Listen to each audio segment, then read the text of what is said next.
Hello friends, কেমন আছেন সবাই? আশা করি ভালো আছেন।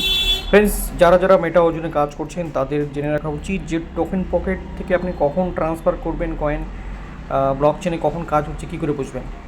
সবার প্রথমে আপনি টোকেন পকেট ওপেন করবেন।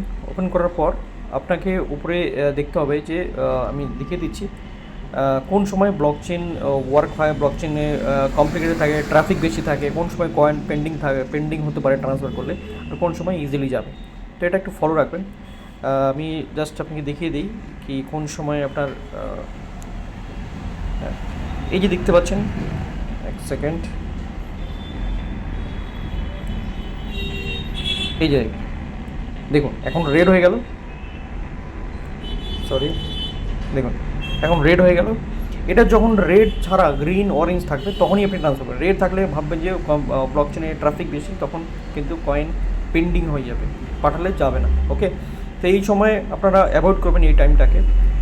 যে কিছু সময় থাকে তারপরে হয়তো স্মুথ হয়ে যায়। আর এই মার্চ মাস কিন্তু এই একটু আপডেশন চলবে। মার্চ মাসে এই কিছু কিছু কোনো সময় ব্লক চেনে আপডেট হতে পারে, এটা নিয়ে কোনো প্যানিকের কিছু নেই। তো যখন এই রেড থাকবে তখন কিন্তু কয়েন ট্রান্সফার করবেন। ওকে, তো ভিডিওটা যদি ভালো লাগে সবাই সবার সাথে শেয়ার করবেন অ্যান্ড লাইক